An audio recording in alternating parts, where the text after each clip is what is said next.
Evelyn Hart, 30 years old, and long past the age of trusting strangers, found him lying face first in the dust, like God had tried to bury him early. The sun had already split the sky wide open, hot as a branding iron, and she'd come out to check the well before the cattle wandered too far off again. That's when she saw the blood.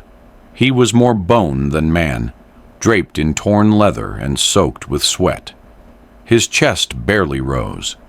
Flies clung to his back like they already knew. She looked around. No tracks but his, no horse, no signs of who'd done this to him. Bullet holes in his side, dried crimson down his ribs. One leg twisted wrong. Whoever shot him had left him to die slow. Evelyn stepped closer, boots crunching through sun-baked grass. Her rifle hung across her shoulder, untouched. He didn't move. She could have turned. Should have, maybe. In these parts, helping the wrong man could earn you a bullet just for mercy. But he was dying. She pulled her canteen from her belt, uncorked it, and knelt beside him. His lips were cracked and split, and when the first drops touched his tongue, he stirred, just barely. Then his eyes opened, dark, burning, not wild, but awake. She eased more water into his mouth. He drank like a man who hadn't for days. When he coughed, it was wet and low, but he didn't fight her touch. "You're going to cook out here if I leave you," she muttered. "And I don't bury strangers." He tried to speak, failed, then tried again. Just one word slipped through dry lips like wind through canyon stone. "Tova." Then his eyes rolled back, and he slumped against her. She looked down at him. Skin burnt, jaw bruised, one boot missing. No weapon on him, no badge, just the blood and the heat and that strange word still hanging in the air. Tova. She dragged him to the barn, took nearly everything in her to do it, and laid him in the hay where the shade cooled the boards. She soaked a rag and pressed it to his wounds, teeth clenched. She didn't know who he was, but something in her gut twisted hard at the thought of him dying alone in her dust. By the time the sun dropped behind the hills, his breathing had evened, if only slightly. She sat beside him with her rifle across her lap, watching shadows crawl up the barn walls. She hadn't meant to save anyone that day, and yet, as the stars blinked into the sky above Dust Hill, Evelyn Hart knew this man, Tova, was going to bring change, one way or another. By the time the rooster crowed, Evelyn was already standing at the barn doors with her Winchester in hand. She hadn't slept, not properly, not with him there, motionless except for the slow rise and fall of his chest, like he was suspended between this world and the next. Tova. The name hadn't meant anything to her. Not at first. But names had power out here, especially ones spoken with the last breath a man could muster. She kept turning it over in her head like a riverstone, worn smooth by thought, heavy with meaning. She pushed open the barn doors to let in the morning breeze. It carried the smell of mesquite and ash. The desert was waking up, and so was he. Tova stirred.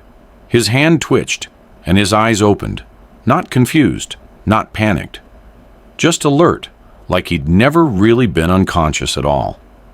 Evelyn crouched beside him, her voice low but steady. "You're lucky I don't shoot on principle. You gonna tell me who tried to gut you, or am I still the only one doing the talking?" He didn't speak, just blinked, then slowly turned his gaze to the rafters above, as if counting the nails. His breathing was tight, deliberate. He was in pain, but he wasn't letting it show, not to her. "You said your name," she continued. "Tova. That means something?" He didn't answer, but his eyes flicked toward the barn doors. Evelyn followed his glance. That's when she felt it, Not saw, felt. The earth was still, but the air had shifted. The silence wasn't empty anymore. It was crowded. She stepped outside. Riders, coming down from the northern ridge like ghosts carved from morning mist. A dozen, maybe more. No war cries, no thunder of hooves, just that eerie, slow descent. Controlled, silent. Their faces were painted, their horses adorned in feathers and bone. She didn't reach for her rifle. Something told her that'd be a mistake. They stopped just short of her well. The lead rider dismounted, a tall man draped in red and black, his braids tied with bone beads. He looked past her, straight into the barn. "Tova?" the man asked. His voice was low, reverent. Evelyn didn't answer. She didn't have to. The man nodded once. "You gave water to the chief's son," he said. Chief's son. It hit her like a stone to the chest. "I didn't know," she whispered. "You did it anyway." He turned back to the others. A few dismounted, one of them carrying something wrapped in deerskin. Supplies, medicines, offerings. By sunrise, the barn was surrounded, not by enemies, but by guardians. Evelyn stood on the threshold of her quiet little life, watching strangers move like shadows through her yard, tending to the man she'd saved. She'd poured a canteen for a dying man, and in return, a tribe had come to repay the debt. The sun climbed higher over Dust Hill, casting long gold fingers across the barnyard as if blessing something ancient.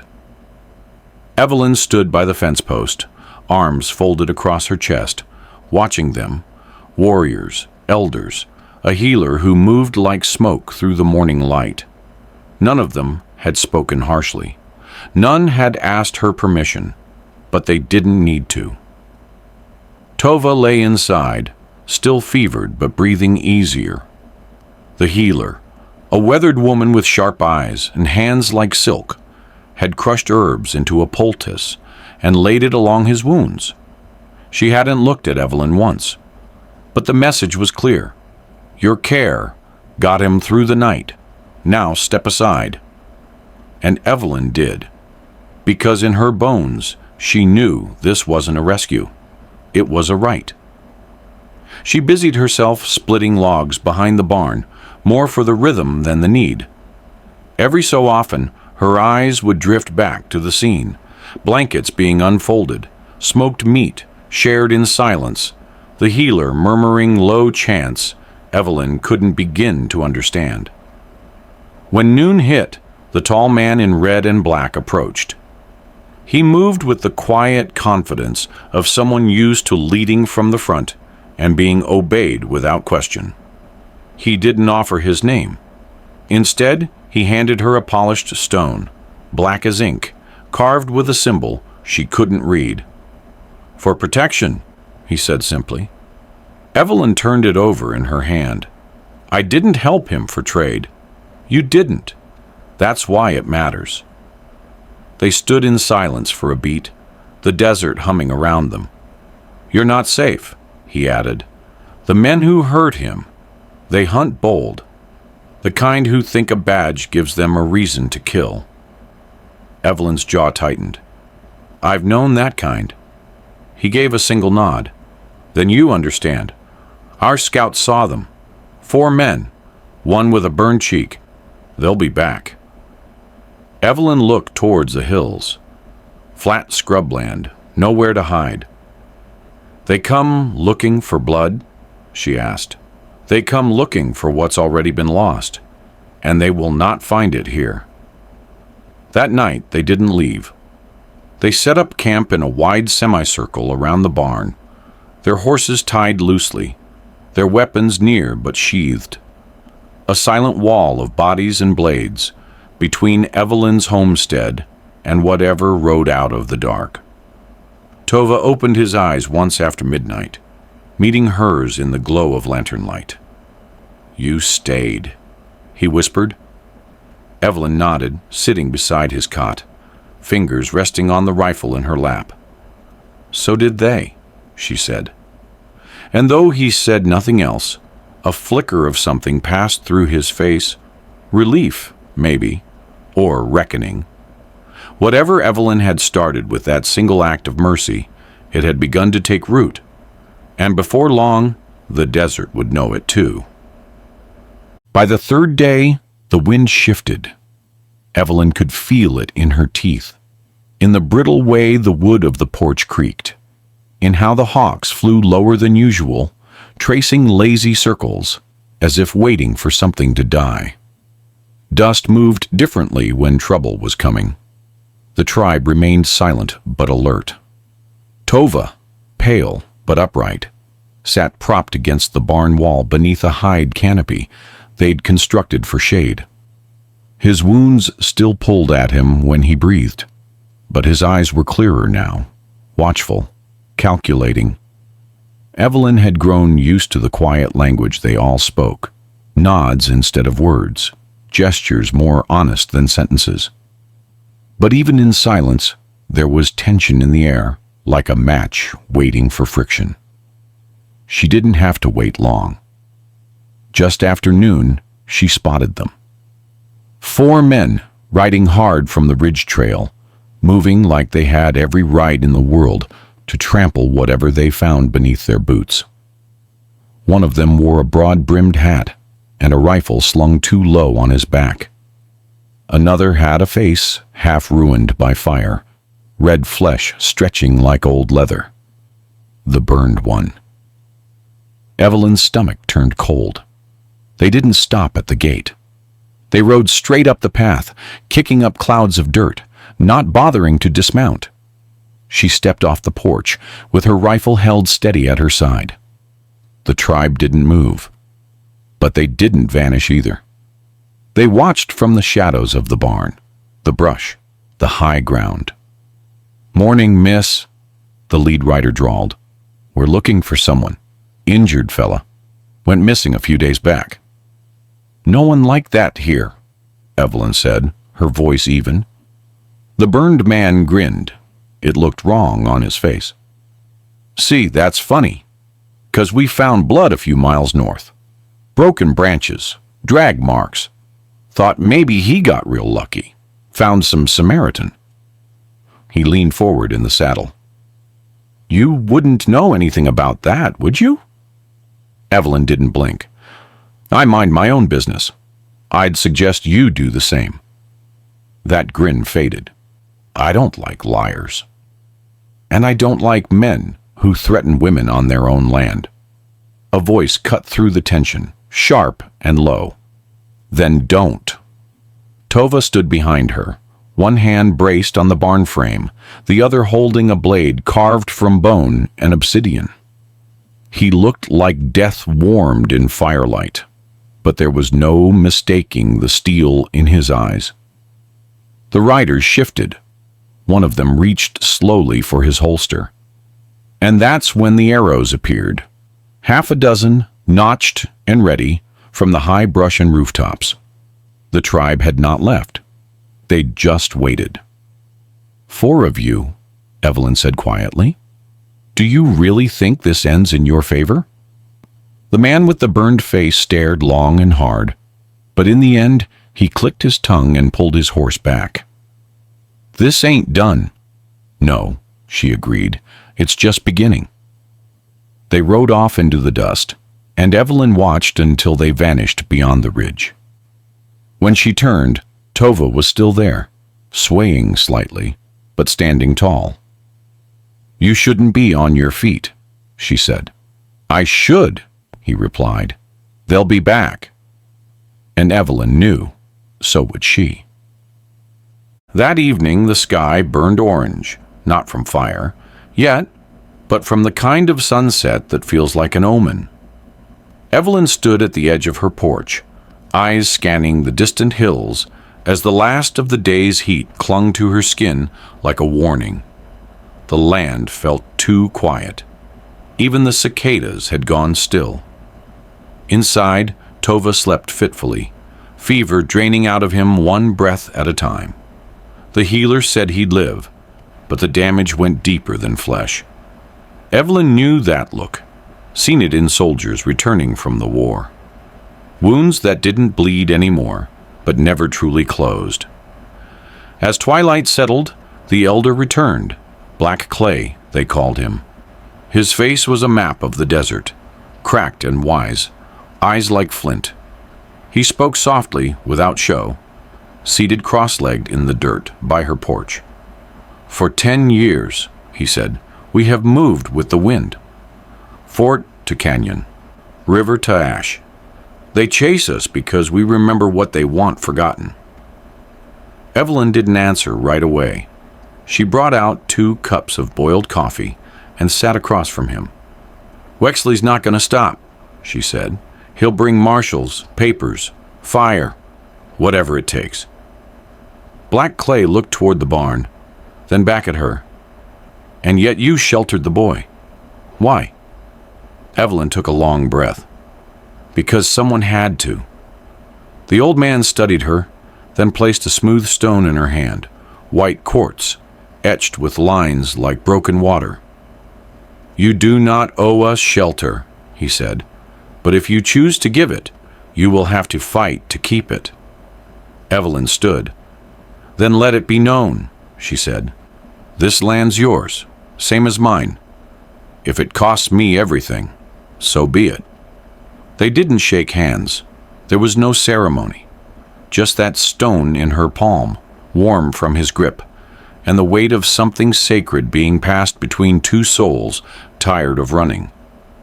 That night, the wind carried smoke before the fire reached her eyes. She woke to the crack of dry wood splitting. Flames licked the barn's roof, horses screaming in their pens.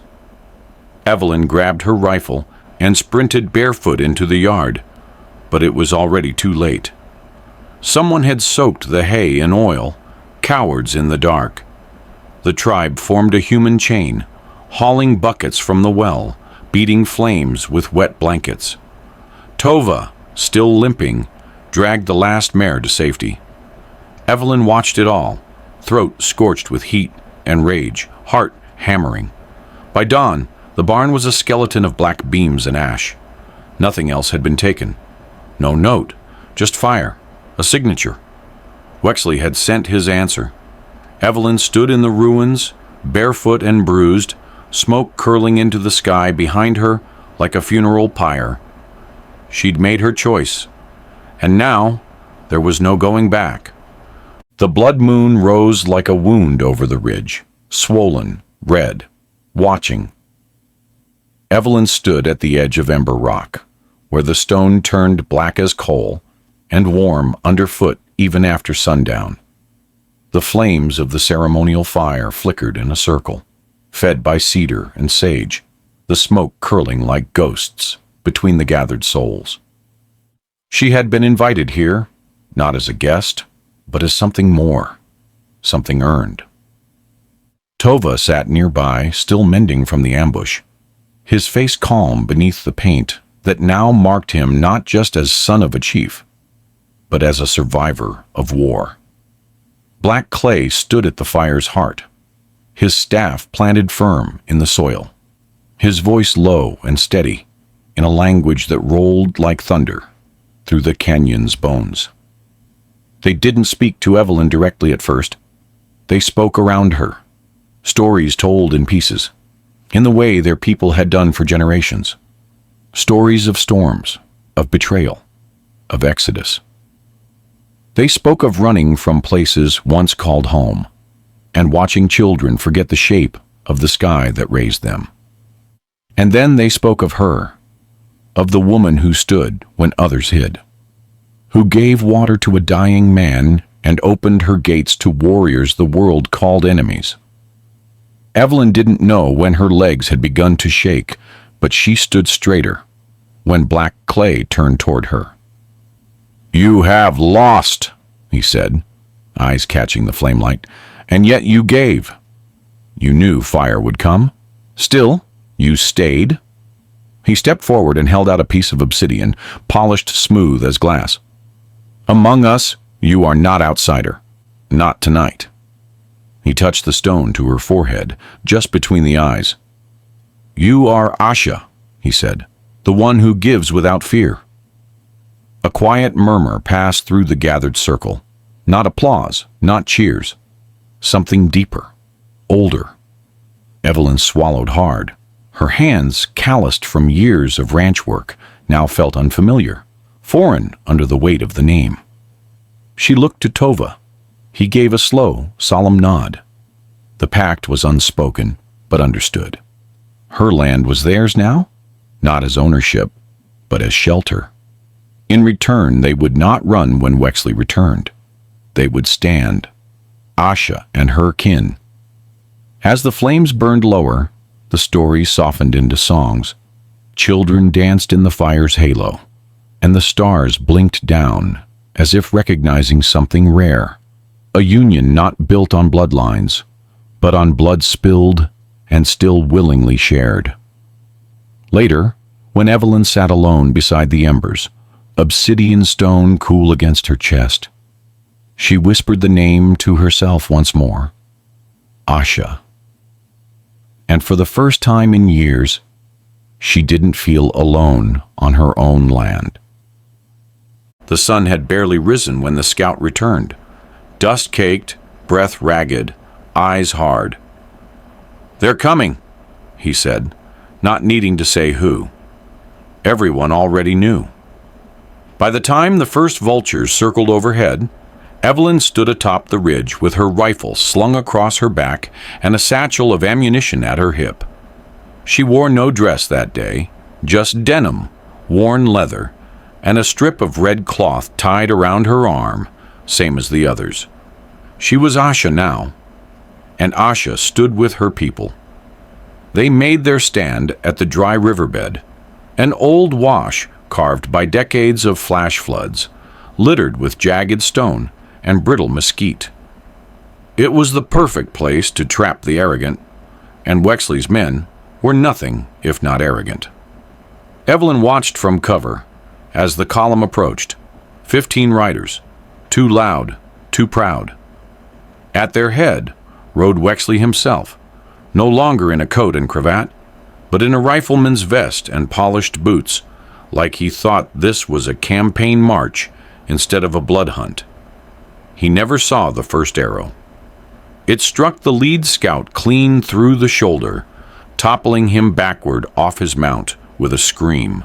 Then came the war cries, sharp, high, thunderous, erupting from every side of the canyon.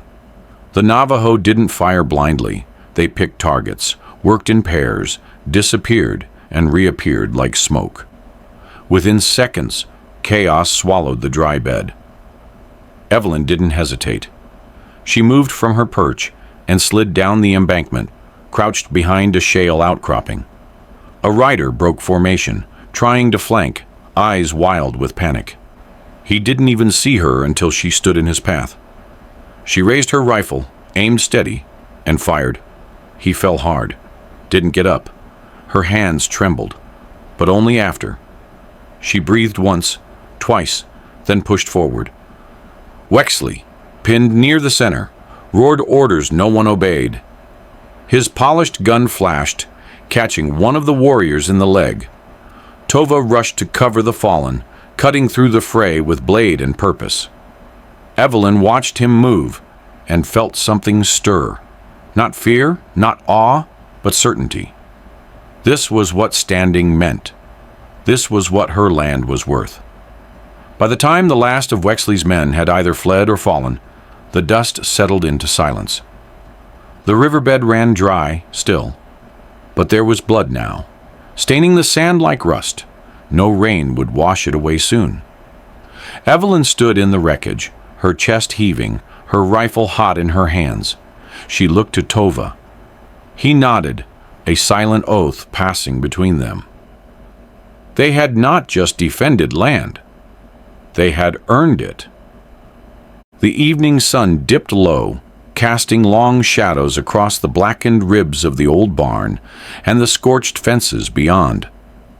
Evelyn stood at the edge of the corral, mending what little could still be mended. Her hands worked out of habit, not hope. Her eyes always drifting to the horizon, half expecting smoke, half dreading silence. She had buried 2 men that morning, Wexley's, not hers, but the weight of it still hung around her neck like chainmail. The tribe had retreated into the hills to regroup, to bury their dead in sacred ground. Evelyn had insisted they leave her behind. "Someone needs to keep the lantern lit," she'd said. And then, just as the sky blushed violet, she heard it, the rhythmic thud of hooves. Not fast, not careless. A tired rhythm, familiar. Her breath caught. She dropped the spool of wire and turned toward the trail just as the rider crested the ridge. Tova. He rode hunched in the saddle, one arm bound to his chest with strips of hide, his face half shadowed beneath a wide-brimmed hat. But she knew that shape, scarred and worn, but unmistakably alive. Evelyn ran to him before she thought to. He slid off the horse before she reached him, collapsing to one knee, but caught himself before falling. She caught the other arm, steadying him. "You're supposed to be dead," she whispered. He gave a half smile. "I was." She helped him into the house, easing him into the chair by the hearth. He winced as he sat, but waved off her worry. "They think I died at Chola Gulch," he said. "Left me under stone. But a child found me. One of ours." He looked up then, eyes sharp despite the bruises. "I rode here first, because you need to know. Wexley isn't done. He's gathering more. Bounty men, outlaws. Promise them your land and every head on it." Evelyn swallowed. "When?" "Soon. Maybe 2 days. Less if they ride hard."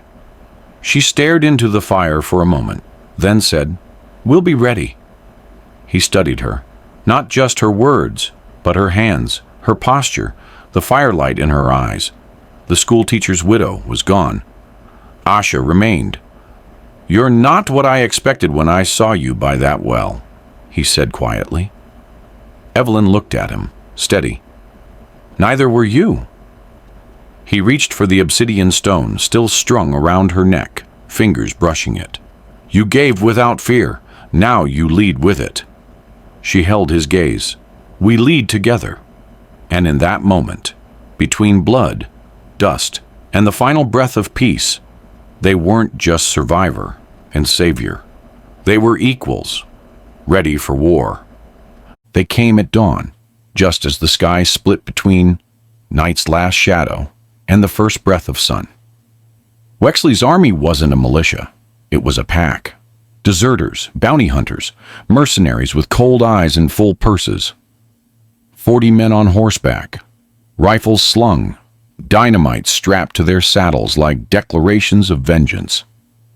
And at their head, Silas Wexley, dressed in black, like he was riding to a funeral he planned to enjoy. Evelyn stood at the crest of Dust Hill, her rifle cradled in her arms, the wind tugging at her coat. Below her, the land she had bled for stretched wide, scarred, yes, but still hers. Behind her, warriors moved like the land itself, silent, measured, ready. Tova stood at her side, favoring his wounded leg, but unflinching.